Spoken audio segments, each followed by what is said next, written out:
Bonjour, je m'appelle Roger Abiza. Sur mon site Roger Sauve la planète, je donne des conseils en économie d'énergie, en immobilier, tous des sujets qui me passionnent. Aujourd'hui, j'ai écrit un article sur les 7 erreurs que vous devez absolument éviter lorsque vous vendez votre bien immobilier. Cet article a été inspiré par l'entretien avec des agents immobiliers, mais aussi par mon vécu d'ex-agent immobilier. Donc, première erreur à éviter, c'est de ne pas mettre son bien immobilier en avant. Donc, sous prétexte que l'on vend, souvent les propriétaires ne font plus aucun travaux. C'est une erreur, il faut remédier, il faut bien présenter son bien et en plus il faut remédier à tous les petits défauts comme des fuites, etc., des ampoules grillées qui donnent matière à discussion avec l'acheteur. Fixer le prix de erreur numéro 2, fixer le prix de vente en fonction de ses besoins. Voilà une drôle de logique que partagent pas mal de vendeurs. En fait, la vente d'un bien immobilier est souvent le tremplin vers un autre projet. Le vendeur souhaite souvent faire une opération blanche. Il veut par exemple vendre sa maison et que ça lui couvre l'achat du terrain et une construction neuve. C'est une erreur. Votre maison a sa propre valeur qui est déterminée par le marché et on doit s'en tenir à cela. Se passer des conseils d'un expert, l'agent immobilier. Souvent, dans une volonté d'économiser, voire même d'empocher les frais d'agence, on est tenté à vouloir vendre sa maison soi-même. La vente d'une maison est une opération complexe, c'est une opération que l'on réalise peu de fois dans sa vie. Et même si les outils comme Internet, le Bon Coin, etc.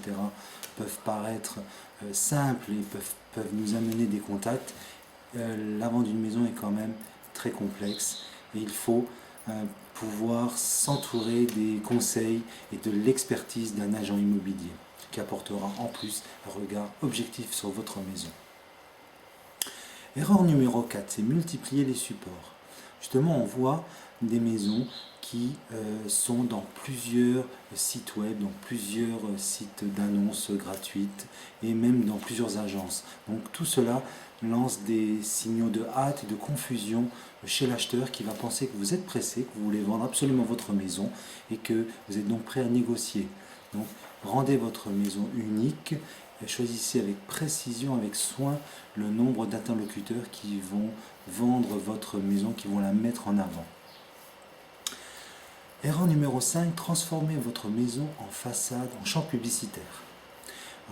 J'ai déjà vu plusieurs panneaux d'agence sur des maisons à vendre, même le numéro du propriétaire, tout ça en même temps. Donc ça rajoute vraiment une cacophonie, toujours même chose, vous êtes pressé de vendre, vous n'arrivez pas à vendre, donc ça va discréditer votre maison et les acquéreurs potentiels vont s'en détourner. Même si vous descendez le bien, tous ceux qui auraient été intéressés par votre maison vont penser qu'il y a des vices cachés et vous allez donc discréditer votre maison sur le marché. Erreur numéro 6, attendre la dernière minute pour réaliser les diagnostics immobiliers. Donc les diagnostics immobiliers obligatoires sont nombreux. Leur lecture apporte de nombreuses informations sur l'état de votre maison. Exemple, le DPE, diagnostic de performance énergétique, va nous suggérer de changer la chaudière pour améliorer le classement. Donc on peut déjà faire des devis, ça va rassurer, on peut donc faire des devis sur le changement de la chaudière, ça va rassurer le nouvel acheteur, ça va l'informer et ça va vous permettre de bien vous préparer à toutes les objections que peuvent découler de ces différents diagnostics. En fait, erreur numéro 7, communiquer à des prix différents. Toujours avec la multiplication des sites internet, on peut voir la maison souvent avec des prix différents, avec les frais d'agence, vous qui communiquez en direct. Donc tout ça aussi donne de la confusion et jette le doute dans l'esprit du vendeur. Petite mention sur les situations à éviter, donc les séparations, les divorces sont toujours catastrophiques dans la vente d'une maison. Donc là aussi, les deux personnes du couple doivent souvent, pour faciliter, se remettre à un professionnel qui va pouvoir être leur interlocuteur et mieux vendre la maison. Conclusion. Donc votre maison a un prix qui correspond à l'état du marché à un instant T. Surestimer la valeur de sa maison, c'est gravement compromettre justement les chances de la vendre au mieux et au meilleur prix.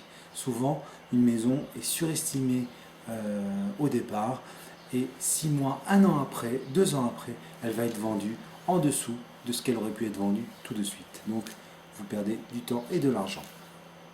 Enfin, je ne peux que vous conseiller de choisir avec soin un professionnel, un agent immobilier expérimenté qui connaît bien votre secteur, qui a déjà des maisons à vendre dans votre entourage. Comme cela, il pourra faire visiter votre maison en même temps que d'autres.